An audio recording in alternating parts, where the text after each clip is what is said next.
Bismillahirrahmanirrahim. Assalamualaikum warahmatullahi wabarakatuh.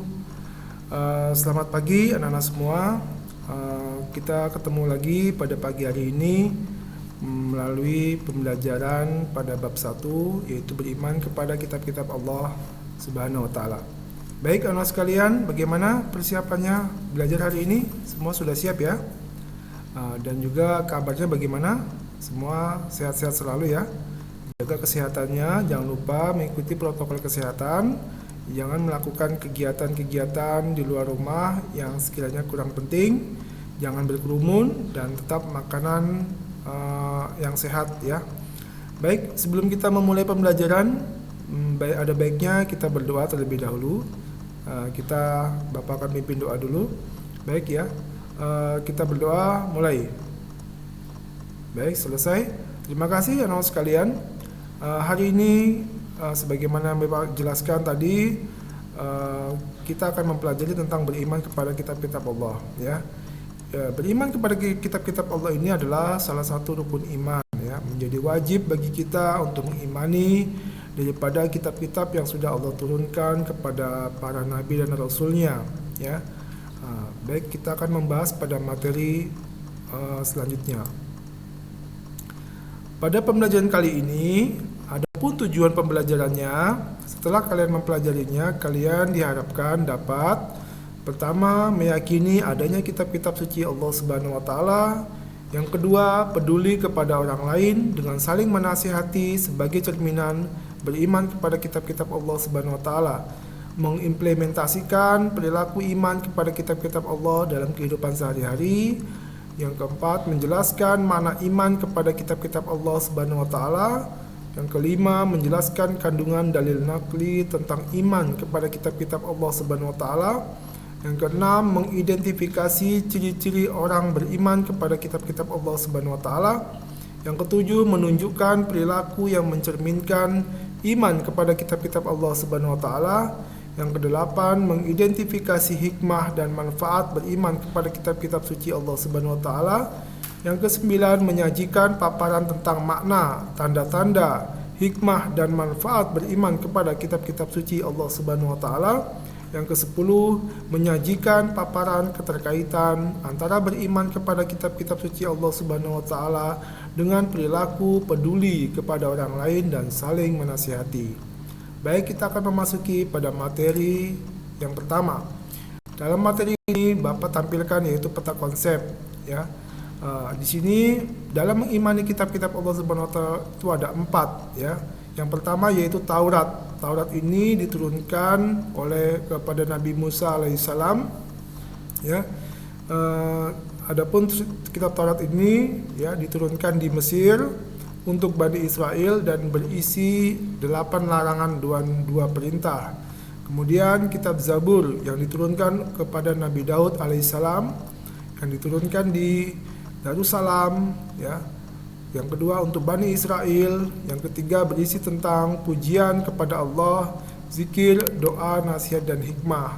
Yang ketiga kitab Injil yang diturunkan kepada Nabi Isa alaihissalam diturunkan di Yerusalem untuk Bani Israel. Yang ketiga berisi tentang tuntunan hidup zuhud dan isi kitab-kitab sebelumnya. Yang keempat adalah kitab Al-Quran yang diturunkan kepada Nabi Muhammad SAW, diturunkan di Mekah dan Madinah untuk seluruh kaum dan berisi tentang akidah, hukum-hukum syariat dan muamalat. Dan yang keempat adalah penyempurna daripada kitab-kitab sebelumnya. Baik, kita masuk pada pembahasan pertama yaitu pengertian beriman kepada kitab-kitab Allah Subhanahu wa taala. Iman artinya percaya. Iman kepada kitab Allah artinya mempercayai dengan sepenuh hati bahwa Allah Subhanahu wa taala telah menurunkan beberapa kitab kepada para rasulnya yang berfungsi sebagai penuntun kepada umat manusia dalam menjalani kehidupannya. Belum dikatakan seorang mukmin bila dia belum beriman kepada kitab-kitabnya. Firman Allah Subhanahu wa taala di dalam surah An-Nisa ayat 136 berbunyi, A'udzubillahi minasyaitonirrajim. Bismillahirrahmanirrahim. يا أيها الذين آمنوا بالله ورسوله والكتاب الذي نزل على رسوله والكتاب الذي أنزل من قبل ومن يكفر بالله وملائكته وكتبه ورسوله واليوم الآخر فقد ضل ضلالا بعيدا. Yang artinya, wahai orang-orang yang beriman, tetaplah kamu sekalian beriman kepada Allah dan Rasul-Nya, dan kepada kitab yang Allah turunkan kepada Rasul-Nya dan kitab-kitab yang diturunkan sebelumnya. Barang siapa yang ingkar, kafir kepada Allah, malaikat-malaikatnya, kitab-kitabnya, rasul-rasulnya, dan hari kemudian, maka sesungguhnya orang itu telah tersesat sangat jauh. Tujuan dan maksud diturunkannya kitab-kitab tersebut adalah agar manusia beribadah kepada Allah Subhanahu wa taala semata tanpa menyekutukannya dengan sesuatu apapun. Kandungan kitab-kitab Allah Subhanahu wa taala dalam kitab Taurat, ya, dalam firman-Nya Allah menyebutkan a'udzubillahi minasyaitonirrajim wa ataina Musal kitaba wa ja'alnahu hudal bani Israila alla tattakhidhu min duni wakila. Yang artinya, dan kami berikan kepada Musa kitab Taurat, dan kami jadikan kitab Taurat itu petunjuk bagi Bani Israel dengan firman, janganlah kamu mengambil penolong selain Allah. Surah Al-Isra ayat kedua. Pokok daripada ajaran kitab Taurat ini berisi tentang akidah atau tauhid dan hukum-hukum syar'i atau yang terkenal dengan 10 perintah Tuhan, yaitu berisi 8 larangan dan 2 perintah. Yaitu isinya adalah, yang pertama, jangan ada padamu ilah lain di hadiratku. Yang kedua, jangan membuat patung ukiran, dan jangan pula menyembah patung karena aku Tuhan Allahmu. Yang ketiga, jangan kami menyebut Tuhan Allah dengan sia-sia. Yang keempat, ingatlah kamu akan hari Sabat supaya kamu sucikan dia. Yang kelima, berilah hormat kepada ibu bapakmu. Yang keenam, jangan membunuh sesama manusia. Yang ketujuh, larangan berbuat zina. Kedelapan, larangan mencuri. Kesembilan, larangan menjadi saksi palsu. Kesepuluh, larangan berkeinginan memiliki hak orang lain.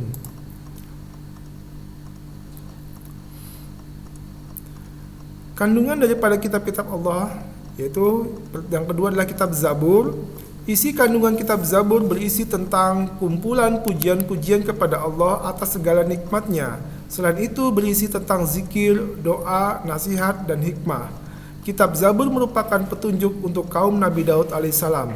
Firman Allah Subhanahu wa taala yang berbunyi, A'udzubillahi minasyaitonir rajim. Wa rabbuka a'lamu biman fis samawati wal ard. Wa laqad faddalna ba'dhan nabiyina 'ala ba'din wa ataina Dauda zabura. Yang artinya, dan Tuhanmu lebih mengetahui siapa yang ada di langit dan di bumi, dan sungguh kami telah memberikan kelebihan kepada sebagian nabi-nabi atas sebagian yang lain, dan kami berikan Zabur kepada Daud. Surah Al-Isra ayat 55. Yang ketiga yaitu kandungan di dalamnya adalah kitab Injil. Isi kandungan kitab Injil adalah ajaran untuk hidup dengan zuhud, karena pada masa itu orang-orang Yahudi sedang dilanda kerakusan dan ketamakan kepada harta. Isi lainnya sama dengan kitab-kitab sebelumnya, namun sebagian menghapus hukum-hukum yang tertera di kitab Taurat yang tidak sesuai di masa itu. Sebagaimana firman Allah di dalam surah Al-Maidah ayat 46 yang berbunyi, A'udzubillahi minasyaitonir rajim. Bismillahirrahmanirrahim. Wa qaffayna ala atharihim ba'itha ibni Maryam musaddiqan lima baina yadayhi minat Taurat wa atainahul Al-Jila fihi hudaw wa nurun wa musaddiqan lima baina yadayhi minat Taurati wa hudaw wa mau'izatan lil muttaqin. Yang artinya, dan kami iringkan jejak mereka, nabi-nabi Bani Israel dengan Isa putra Maryam, membenarkan kitab-kitab sebelumnya yaitu Taurat, dan kami telah memberikan kepadanya Injil, sedang di dalamnya ada petunjuk serta pengajaran untuk orang-orang yang bertakwa. Surah Al-Maidah ayat 46. Kandungan di dalam kitab Al-Quran, sebagaimana firman Allah yang berbunyi, A'udzubillahi minasyaitonirrajim, Inna nahnu nazzalna az-zikra wa inna lahu lahafizun. Yang artinya, sesungguhnya kami telah menurunkan az-zikr, yaitu Al-Quran, dan sesungguhnya kami benar-benar memeliharanya. Surah Al-Hijr ayat 9. Adapun isi ajaran Al-Quran sendiri sebagai kitab suci umat Islam adalah sebagai berikut.